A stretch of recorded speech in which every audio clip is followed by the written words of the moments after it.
जब जातीय आधारित जनगणना होती है तो हम बैकवर्ड एससी एसटी ओबीसी और माइनॉरिटी क्लासेस लोगों की जातीय आधारित जनगणना होनी चाहिए और अपर क्लासेस लोगों की भी आबादी 15% है।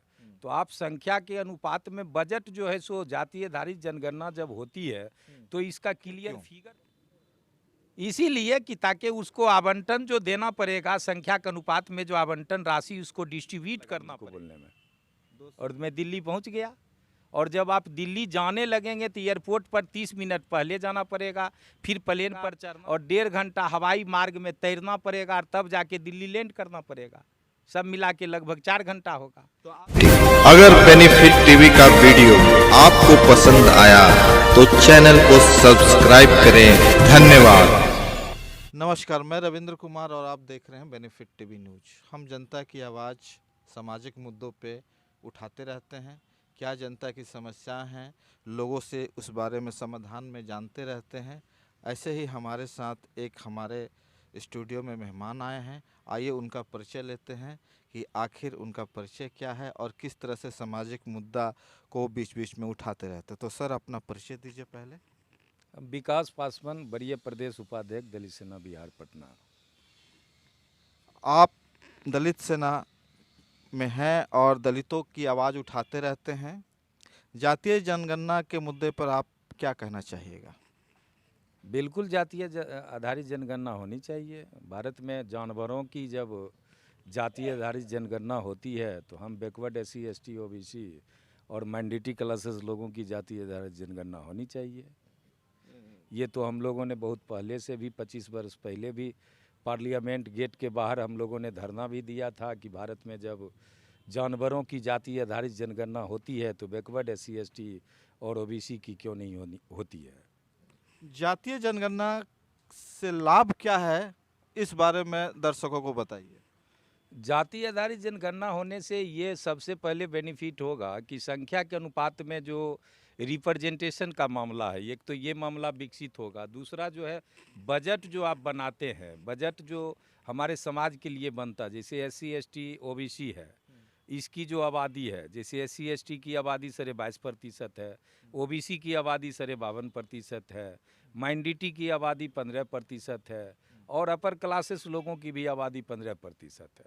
तो आप संख्या के अनुपात में बजट जो है सो जातीय आधारित जनगणना जब होती है तो इसका क्लियर फिगर सामने आएगा कि अभी वर्तमान स्थिति में किस जाति का क्या आबादी है। उस हिसाब से आप उसका आवंटन करो ना, उसके डेवलपमेंट के लिए उसको आवंटित करो, उसका राशि उसके क्षेत्र में खर्चा करो, चाहे वो शिक्षा हो, स्वास्थ्य हो, पेयजल हो, चाहे वो जॉब का मामला हो या रिप्रेजेंटेशन का मामला हो। सारे क्षेत्र में जो है सो जब तक आपको फिगर क्लियर नहीं आएगी कि किसकी कितनी संख्या, क्योंकि 1931 में जनगणना हुआ तो 1931 बहुत लंबे समय हो गया ना, और अभी आपको 2021-22 चल रहा है।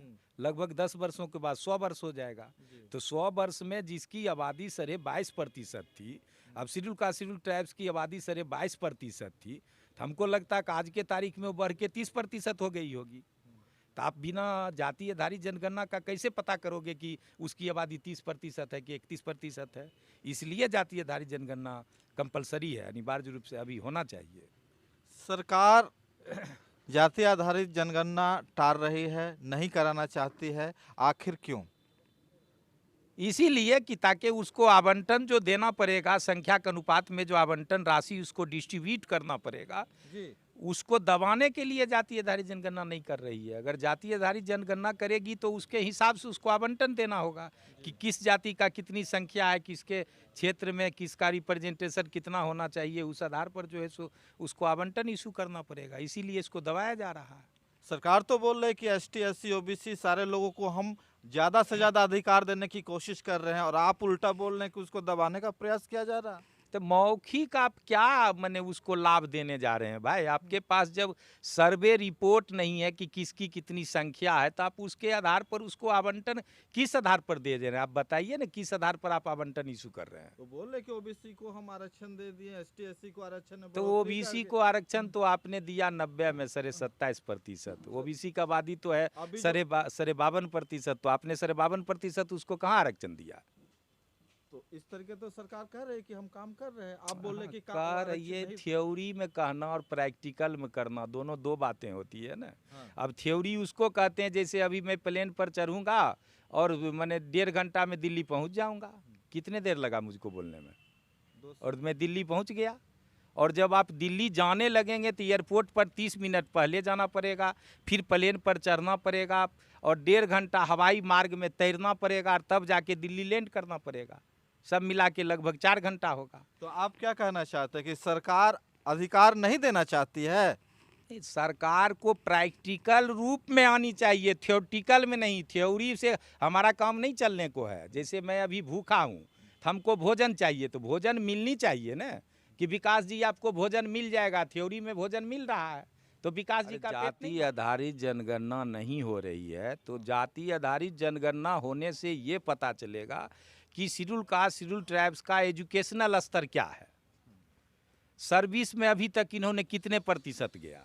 जैसे एग्जाम्पल 4 की 22% शेड्यूल कास्ट शेड्यूल ट्राइब्स है, अभी तक 3.5% ये जॉब में जा सका। वो भी 3.5% जो जॉब में लोग गया है, वो जब रिटायर करता तो उनके स्थान पर क्या है, आप उसको रिप्रेजेंटेशन देने का काम करते हैं? नहीं करते हैं ना। तो कैसे पता चलेगा कि हमारा शैक्षणिक स्तर क्या है, हम जॉब में कितने प्रतिशत जा पा रहे हैं? ये SC ST के साथ OBC और माइनॉरिटी का भी मामला है। एक मामला ये भी है, अपर क्लास का भी मामला है, किसी का भी मामला है। आप रिप्रेजेंटेशन दो ना। बाबा साहब ने कहा संख्या के अनुपात में रिप्रेजेंटेशन की बातें होनी चाहिए, या बाबा साहब ने संविधान में संख्या के अनुपात में रिप्रेजेंटेशन की घोषणा किया। तो आप रिप्रेजेंटेशन दो ना हमारी संख्या के अनुपात में। तो इसके लिए एक बड़ी लड़ाई लड़नी पड़ेगी सर जी। क्या इसके लिए आप किसी तरह से तैयारी कर रहे हैं? देखिए, इसके लिए बड़ी लड़ाई का मतलब ये है कि ये मुद्दा राष्ट्रीय स्तर की मुद्दा है जी।